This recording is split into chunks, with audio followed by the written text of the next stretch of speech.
Welcome to today's video. I'm Corey with Paradise Lights, and today we are doing a different video. We are answering a lot of questions that we've been getting about different fixtures, the difference between a drop-in uplight and an integrated uplight, and other common landscape lighting fixtures that we use, as well as many other questions that people have been asking us about doing it DIY or hiring a company. We're going to tackle it all in today's video, so stay tuned.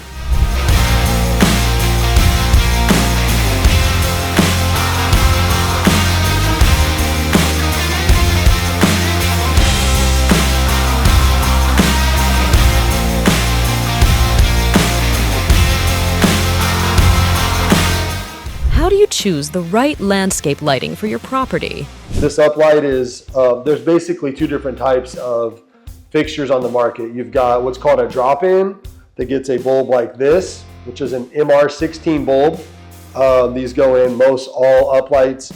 And then you've got what's called an integrated fixture.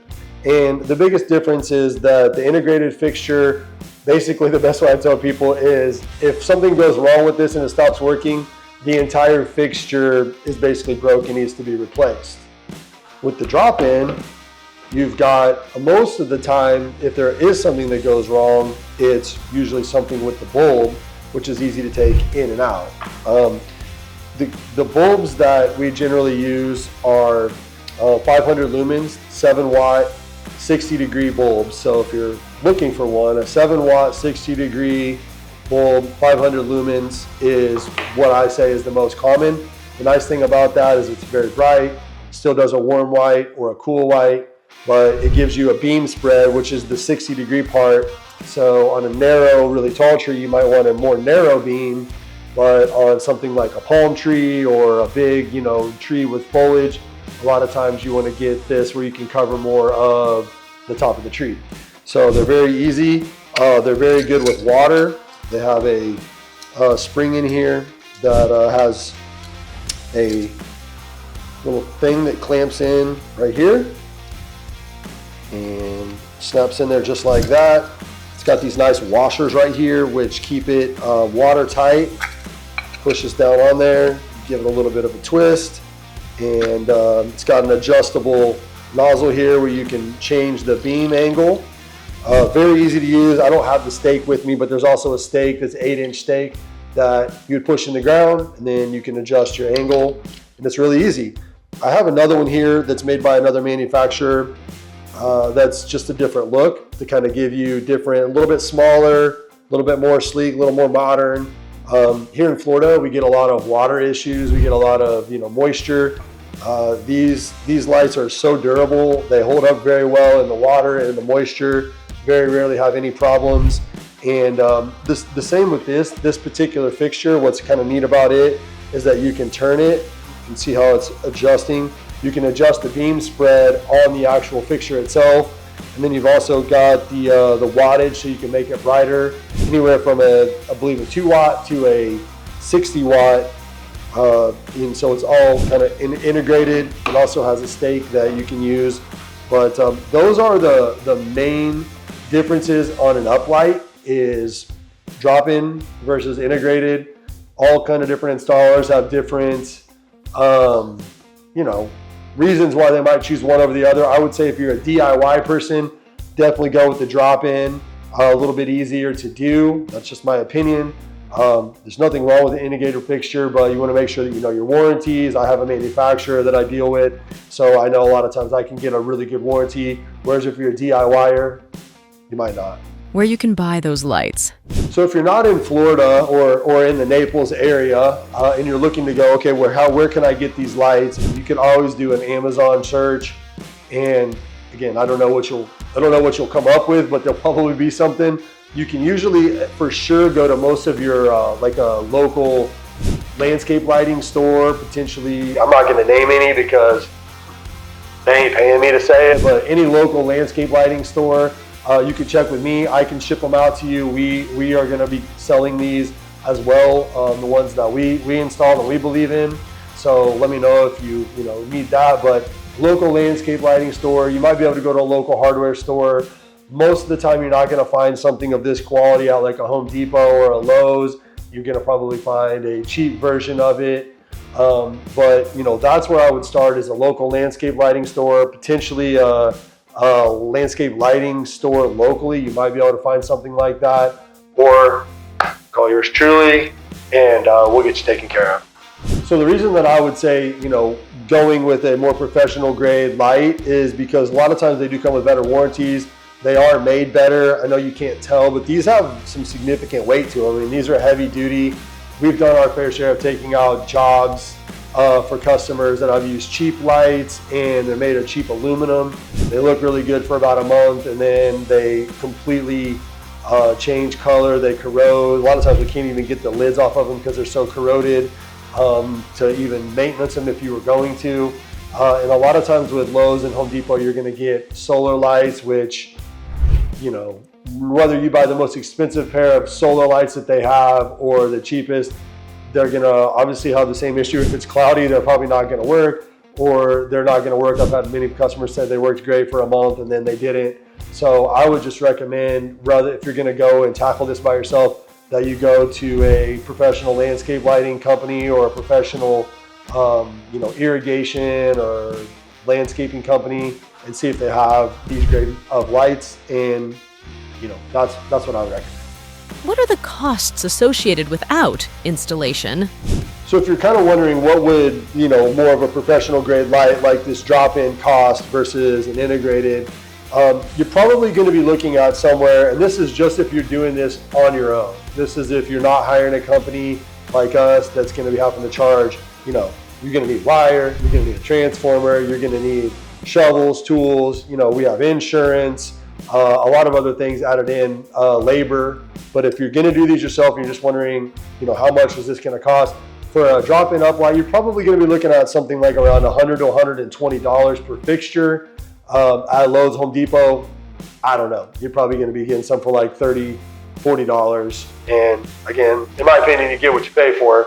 On an integrated fixture, these can range, but these are going to cost more, which is another reason that I didn't say earlier in the video that this might be great for a DIY or something, is because a little bit of a sticker shock factor here, but these you could be looking at anywhere from like $200 to $300 on an integrated fixture.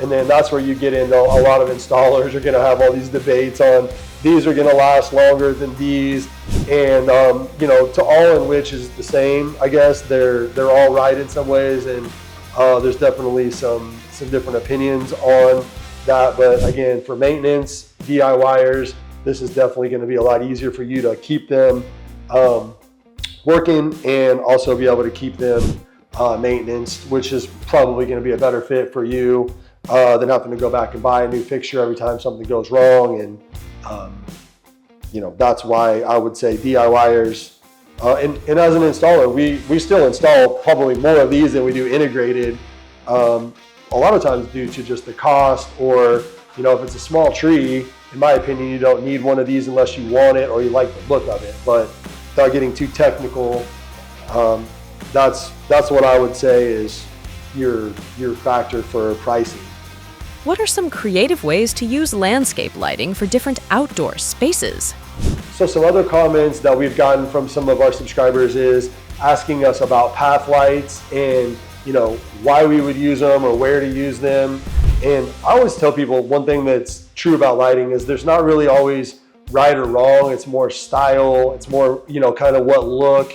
If somebody's got a bunch of flowers, then that might be right to use, an uplight to cover those, or a wash light, or potentially a path light. A lot of times that's what we want to do with path lighting, is light up walkways, light up certain fixtures or shrubs or bushes that cast the light down, but we don't want to cast the light up. So we use those mainly on path lights, hence the name path lighting. But we do use them multiple times in beds or outside of pool cages that we want to light some flowers or something. We want to make sure that we're seeing some color in the evening. And then the other question that we get a lot is the difference between using an uplight and a wash light. And a wash light and an uplight really kind of do the same thing, but you get a different look. With a path light, if you're trying to uplight the side of a house, for example, or maybe a sign, you're going to get a casted kind of with one of these drop-ins you're going to get a light that's going to beam spread out like this, and kind of like a funnel or a cylinder, which sometimes on a sign can look bad because it's almost like a spotlight. Whereas if you get a wash fixture that's just going to cast more of a square, it's going to cast light out, you know, a lot broader, and it's just going to light up a bigger area. So depending on if you're wanting to light up a sign or the side of a house, or just a big area that you're wanting, you know, that's probably where you want to use a wash fixture. If you have a big bush versus an uplight, which is going to be better for like a palm tree or a tree trunk or a column or the side of a house. It really, again, isn't necessarily wrong. It just depends on which look.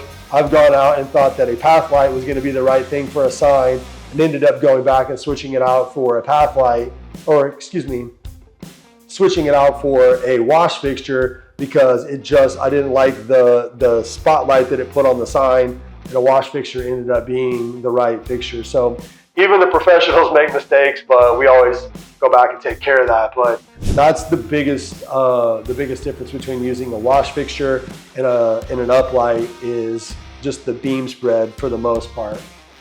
The lighting that you're going to get from path lighting is not going to be as bright. We generally will either use a 3-watt bulb or we'll use a 5-watt bulb depending on how bright you want.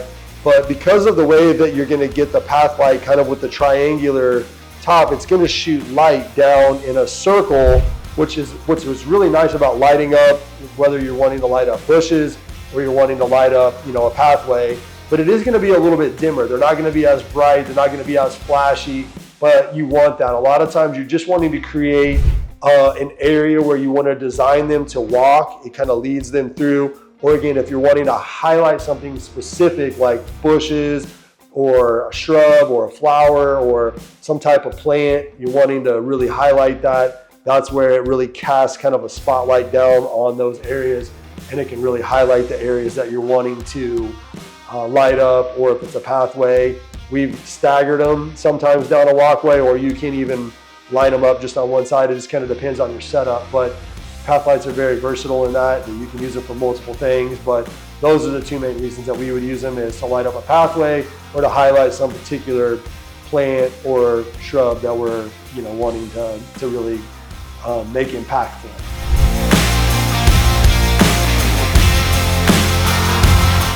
Hopefully we answered any of your questions about landscape lighting or outdoor lighting in general. For more comments or questions that we didn't answer, please leave them down below. We'll try to get back to it, or maybe we'll cover it in another video. But for now, please hit that subscribe button, hit that bell to be notified when another video comes out, and you can see some of our awesome projects that we got coming up. But that's it for today. Hope you had enjoyed the video, and catch you on the next one.